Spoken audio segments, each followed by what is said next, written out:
জগতে বিশ্বাস করতে গেলে কি আমাদের জগতের মতো স্বভাবের অধিকারী হতে হবে? জগতে বসবাস করেও কি আমাদের স্বভাব খ্রিস্টকে আমাদের জীবনে প্রতিফলিত করতে পারে? আবার জগতে বাস করার সময় কি জগতে যারা আমাদের কর্তৃত্ব করেন তাদের সঙ্গে আমাদের ব্যবহার কেমন হওয়া উচিত? আমরা কি তাদের বাধ্য হব নাকি অবাধ্য হব?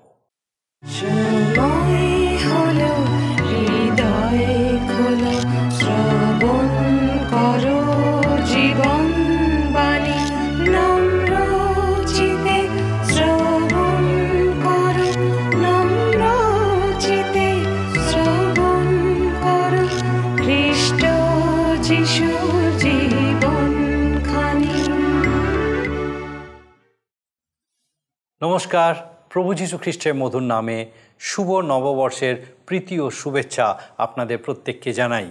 আমার বিশ্বাস ঈশ্বর আমাদের প্রত্যেককে এই যে নতুন বছর দিয়েছেন, এই নতুন বছরের প্রত্যেকটা দিন তার সঙ্গে চলতে সাহায্য করবেন, যেন আমাদের জীবন তার জন্য গৌরব বহন করে, আমরা যেন তার আরও নিকটবর্তী হয়ে চলতে পারি। এই নতুন বছর বিশেষভাবে যেন ঈশ্বরের প্রতি, ঈশ্বরের সঙ্গে থাকার অঙ্গীকারের বছর হয়। আর আমার বিশ্বাস ঈশ্বরের বাক্য প্রত্যেক মুহূর্তে আমাদেরকে সেই অঙ্গীকার বহন করার জন্য, সেই অঙ্গীকারে স্থির থাকার জন্য সাহায্য করবে। আসুন আজকে আমাদের অনুষ্ঠানের শুরুতেই একটা গানের মধ্যে দিয়ে আমরা ঈশ্বরের গৌরব করি।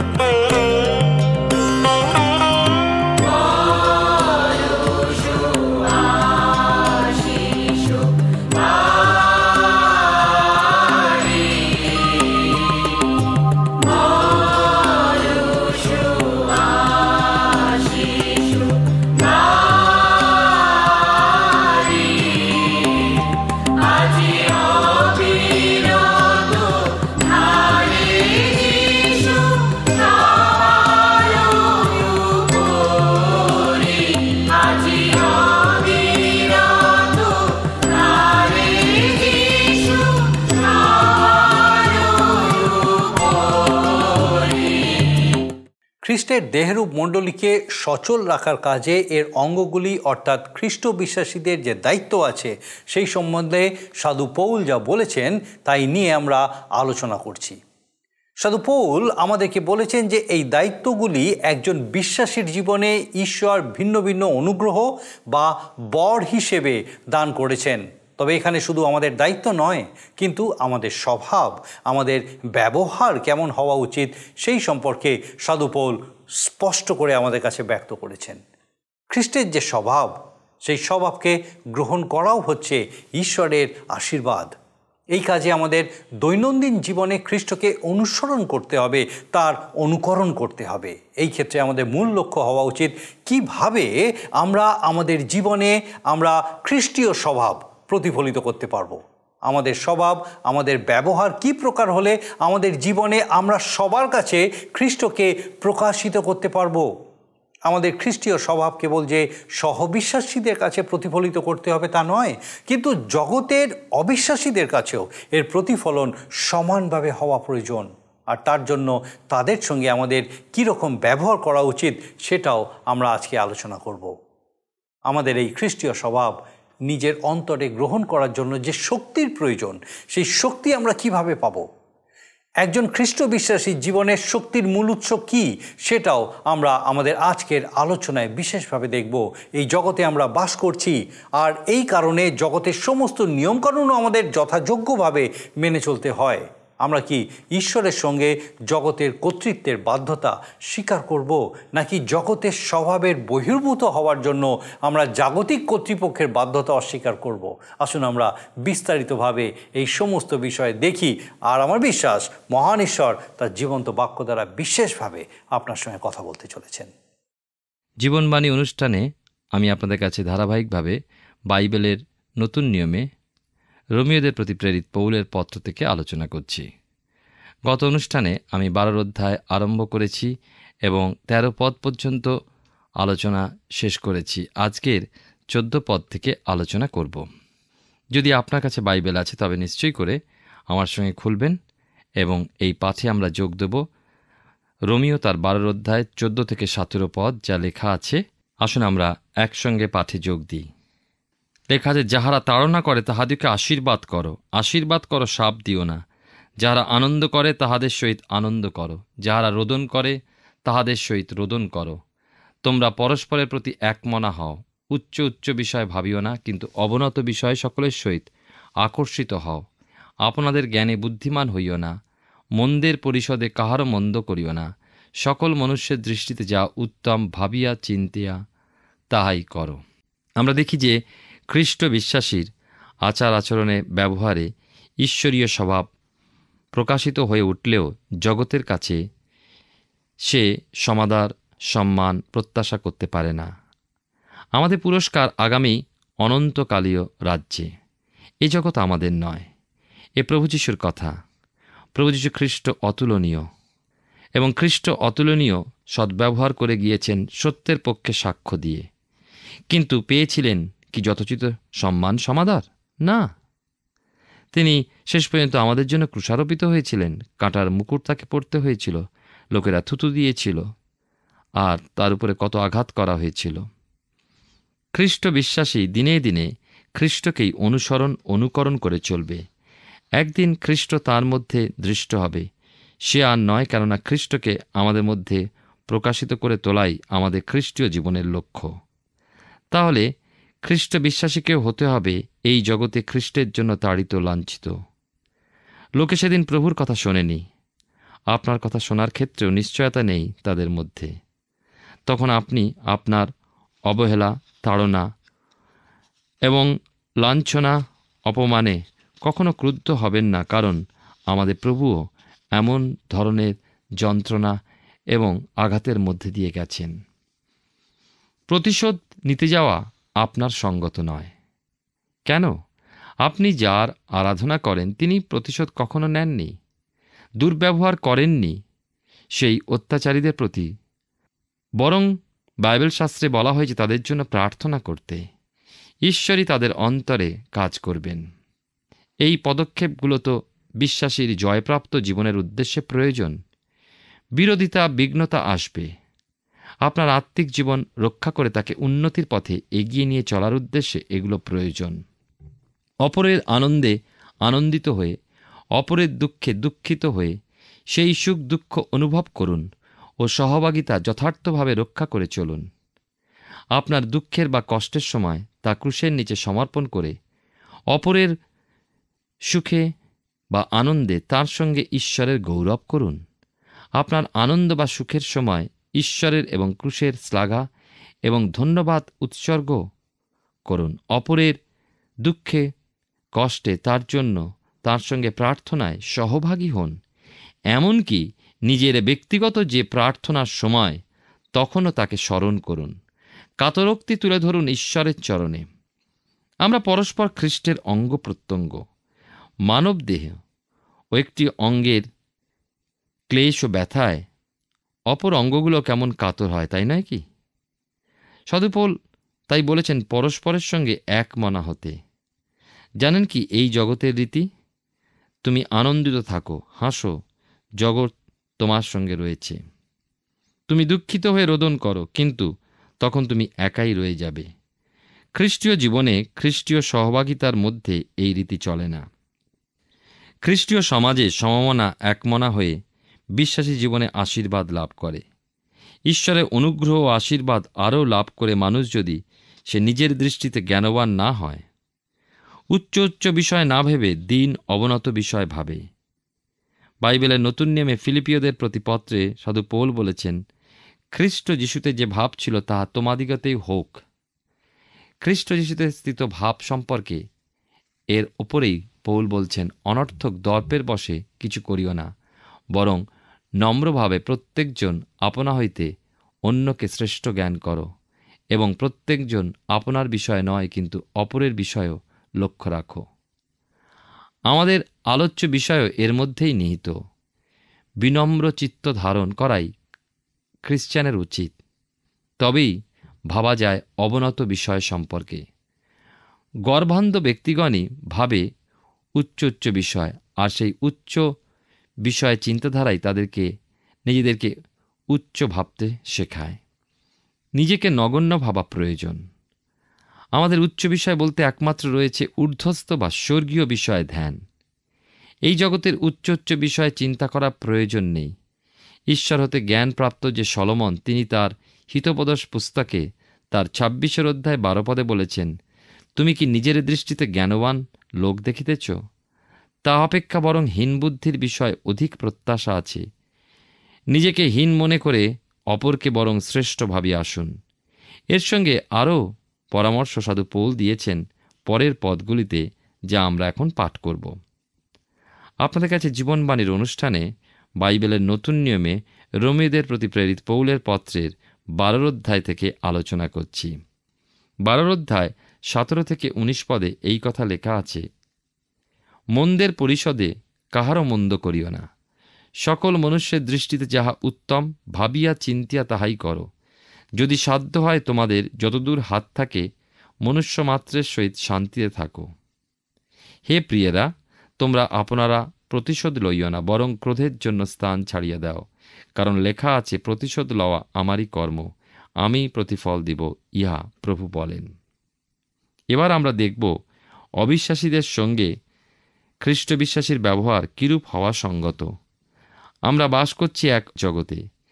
এখানে অপকার যদি পাই, তার পরিবর্তে অপকার করব না। সাধু পৌলের সেই কথা মনে রাখব, যদি সহ্য করি তবে আমরা রাজত্ব করব। কত সুখের সেই দিন!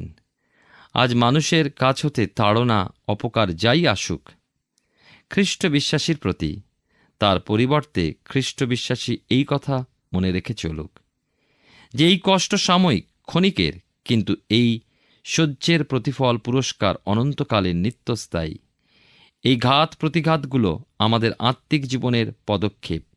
তাই পবিত্র আত্মাতে নির্ভরশীল হয়ে সকলের সঙ্গে শান্তি রক্ষা করি।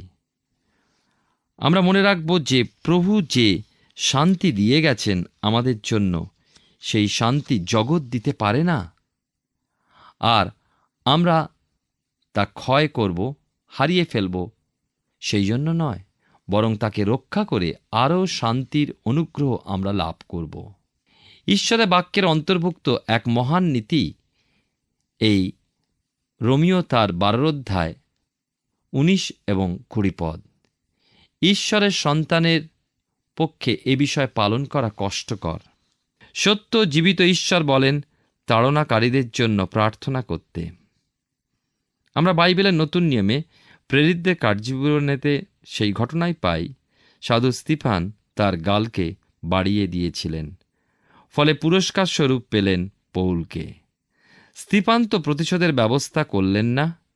ঈশ্বরের কাছে খ্রিস্টের অন্যান্য প্রেরিতগণ স্তিফানের পক্ষে পৌলের বিরুদ্ধে কোনো শাপ বা শাস্তি যাচনা করেননি। আমরা প্রেরিতদের কার্যবিবরণী কোথাও পাই না।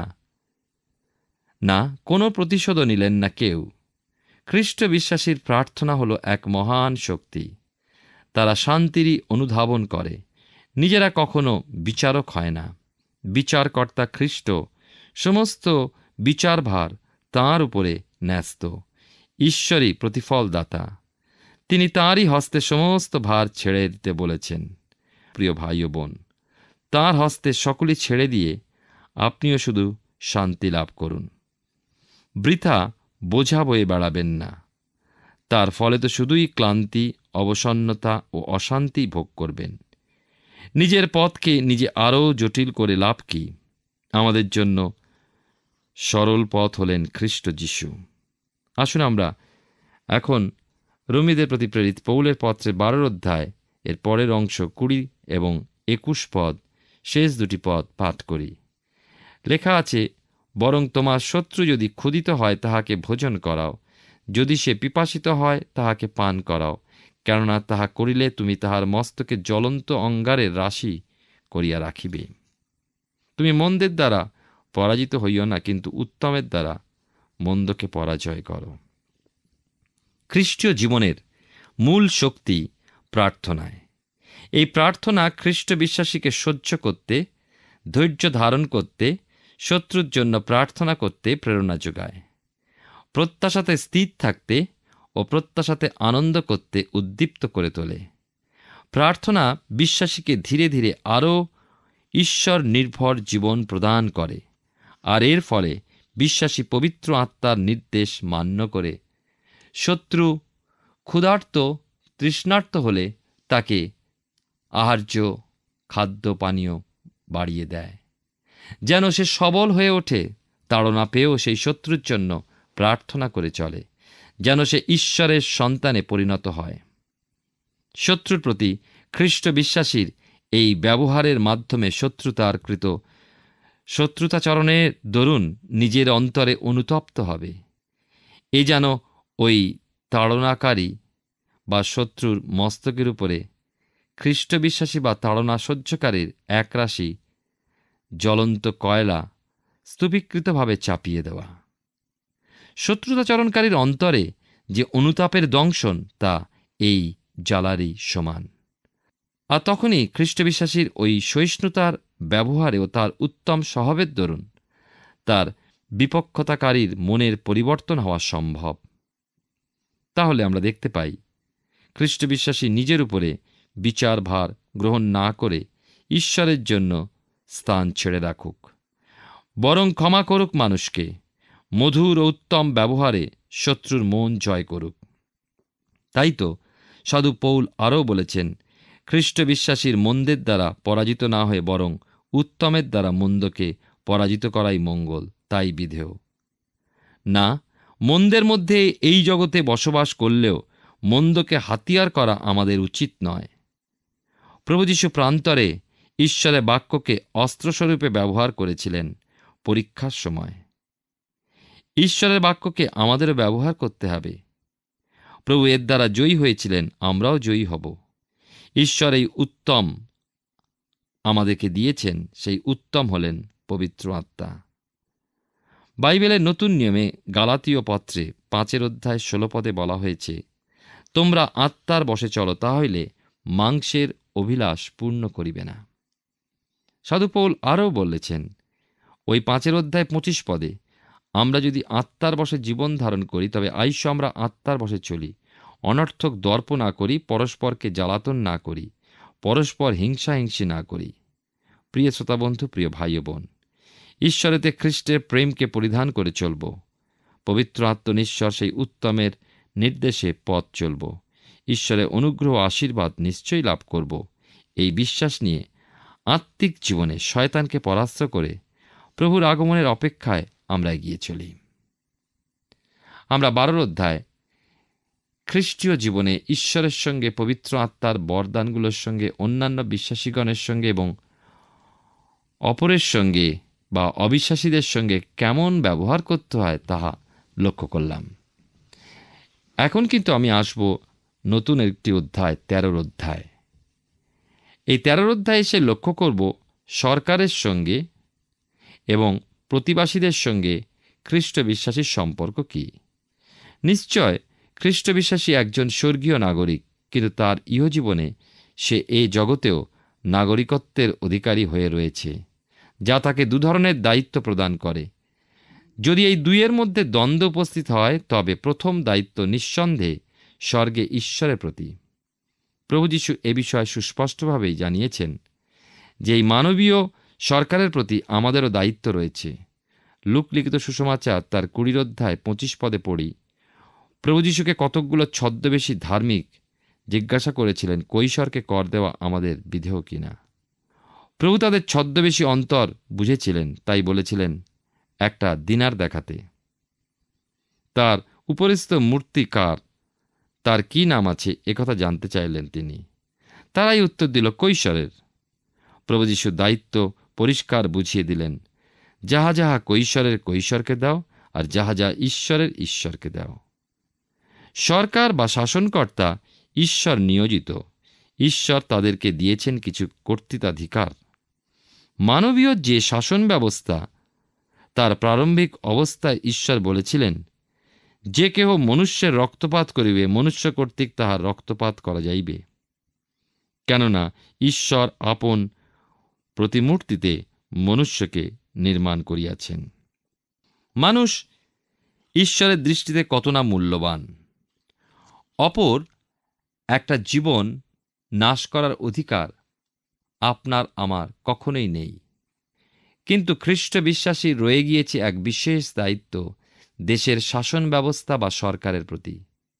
সাধু পৌল একজন প্রচারককে লিখেছেন, আমার সর্বপ্রথম নিবেদন এই, যেন সকল মনুষ্যের নিমিত্ত বিনতি, প্রার্থনা, অনুরোধ, ধন্যবাদ করা হয়, বিশেষত রাজাদের ও উচ্চ পদস্থ সকলের নিমিত্ত, যেন আমরা সম্পূর্ণ ভক্তিতে ও ধীরতায় নিরুদ্বেগ ও প্রশান্ত জীবন যাপন করিতে পারি। তাহাই আমাদের ত্রাণকর্তা ঈশ্বরের সম্মুখে উত্তম ও গ্রাহ্য। স্বর্গে যে নাগরিকত্বের দায়িত্ব বিশ্বাসীর রয়েছে তা আত্মিক। পৃথিবীতে বিশ্বাসীর যে নাগরিকত্বের দায়িত্ব তা বাহ্যিক। দুটির কার্য ভিন্ন প্রকৃতির। যদি আপনি সম্মিলিতভাবে দেখেন তবে মণ্ডলীয় রাষ্ট্র পৃথকীকৃতভাবে রক্ষা করতে ব্যর্থ হবেন। পৌলের সময় জিহুদিগণ রোমীয় গর্বিত শক্তির কাছে মাথা নত করতে অনিচ্ছুক ও বিতৃষ্ণা ছিল। রোম নগরীতে জিহুদীদের উত্তেজনাবশত ক্লদিও তাদের একটা উপলক্ষে নির্বাসনেও পাঠিয়েছিল। অহংকারী ফরিসিরা ইসরায়েলি শাসন ব্যবস্থার পুনরুদ্ধারের উদ্দেশ্যে প্যালেস্টাইনের ক্ষেত্রে রোম সাম্রাজ্যকে অস্বীকার করেছিল। এরা কারা জানেন? সেই ছদ্মবেশী ধার্মিক যারা প্রভু যিশুর সম্মুখাসম্মুখী হল হঠাৎই এবং জিজ্ঞাসা করল প্রভুকে, কৈশোরকে কর প্রদান বিধেয় কিনা। সেদিনের ভাবার্থ বিপ্লবের প্রকাশ ঘটাল। পৌলের দিনে এই কর্তৃত্বাধিকার উন্মত্ত এবং নিষ্ঠুর আকার ধারণ করল। কিন্তু তবু সাধু পৌল বলেছেন, বিশ্বাসীদের এই পার্থিব কর্তৃত্বাধিকারের প্রতি আপন দায়িত্ব পালন করতে হবে, হতে হবে বাধ্য। আমরা দেখি যে যদিও সেই সময় পিলাত, হেরোদ ও রোমের সিংহাসনে নিরোর মতো ব্যক্তির উত্থান হয়েছিল, তাহলে আমরা এখন আসছি সরকার বা শাসন ব্যবস্থার সঙ্গে আমাদের সম্পর্ক। এই বিষয় আমরা আলোচনা করব এই সময়, এবং আমরা বিশেষ করে 13 অধ্যায় পাঠ করে শুরু করব। 13 অধ্যায় 1 পদে লেখা আছে এখানে, প্রত্যেক প্রাণী প্রাধান্যপ্রাপ্ত কর্তৃপক্ষদের বশীভূত হোক, কেননা ঈশ্বরের নিরূপণ ব্যতি রেখে কর্তৃত্ব হয় না, এবং যে সকল কর্তৃপক্ষ আছেন তাহারা ঈশ্বর নিযুক্ত। এই পার্থিব শাসন ব্যবস্থার কর্তৃত্বাধিকারের কাছে আমাদের বাধ্যতা রক্ষা করতে হবে, যেহেতু তারা ঈশ্বর নিয়োজিত।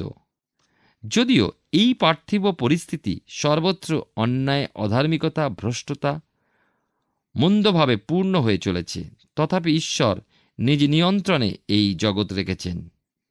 ইতিহাস সাক্ষ্য প্রদান করে কিভাবে বিভিন্ন বিলাসিতা ও মন্দতায় পূর্ণ হয়ে গিয়ে বিভিন্ন দেশ সভ্যতা প্রভৃতি ধ্বংসস্তূপে পরিণত হয়ে গিয়েছে।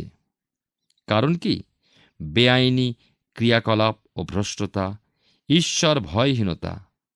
যখন এই সমস্ত হয়ে উঠেছে মাত্রাতিরিক্ত উচ্চ, তখন ঈশ্বর সেই সরকার বা সেই শাসন ব্যবস্থার সমাপ্তি ঘটিয়েছেন। আজও ঈশ্বর এই পৃথিবী নিজ নিয়ন্ত্রণে রেখেছেন। তিনি পরিত্যাগ করেননি। তিনি দুঃখার্থ, কিন্তু তাকে সিংহাসনচ্যুত করার ক্ষমতা কারো নেই। দুঃখার্থ হলেও স্বেচ্ছায় তিনি সিংহাসন ত্যাগ করেন না। স্মরণ করুন বাইবেলের পুরাতন নিয়মে রাজা উশিয়ের কথা। জিহুদা সাম্রাজ্যের রাজা উশিয়, তিনি মারা গেলে যিশয় ভাববাদী বিচলিত ও হতাশ হয়ে পড়েছিলেন।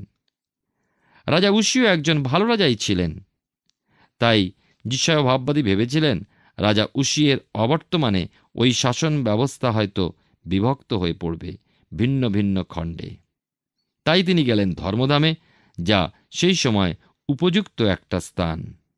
যিশয় ভাববাদী এলেন ঈশ্বরের উপস্থিতির সম্মুখে, দর্শন লাভ করলেন জীবন্ত ঈশ্বরের, দেখেছিলেন প্রভুকে এক উচ্চ উন্নত সিংহাসনে উপবিষ্ট রূপে, অর্থাৎ ঈশ্বর স্বেচ্ছায় সিংহাসন পরিত্যাগ করেননি। রাজা উশিয় মারা গেলেন, কিন্তু ঈশ্বর তিনি মারা যাননি। তিনি তখনও সিংহাসনে উপবিষ্ট। আজ ওই সিংহাসনে রাজার প্রতি প্রজার আনুগত্যের ভাব দেখি খ্রিস্ট বিশ্বাসীর মধ্যে। আর এই পৃথিবীতে তার শাসনকর্তাদের সঙ্গে যে সম্পর্ক তা হলো তার অনুগত থাকা। আমরা রোমীয় পুস্তক থেকে ধারাবাহিকভাবে অধ্যয়ন করছি, আর আমার বিশ্বাস মহান ঈশ্বর বিশেষভাবে তার জীবন্ত বাক্য দ্বারা আপনার সঙ্গে কথা বলছেন। আমাদের জীবনে খ্রিস্টকে অনুকরণ করা, অনুসরণ করা একটা বিশেষ প্রক্রিয়া। এই প্রক্রিয়ার দ্বারা স্বয়ং খ্রিস্ট আমাদের জীবনে প্রতিফলিত হতে থাকবেন। আমরা অনুভব করব যে জগৎ যেমন চায় সেই মতো নয়, কিন্তু ঈশ্বর যেমন চান সেই রকম স্বভাবের অধিকারী আমরা হয়ে উঠেছি। আর এটা সম্ভব হবে তখনই যখন আমরা অপরের আনন্দে আনন্দিত হতে পারবো, অপরের দুঃখে দুঃখিত হতে পারবো। আমরা যখন কেবল নিজেদের কথা নয় কিন্তু অন্যান্য বিশ্বাসীদের কথাও ভাববো, তাদের সঙ্গে এক মনা হয়ে উঠব, তখনই এই প্রক্রিয়া চূড়ান্ত রূপ নেবে।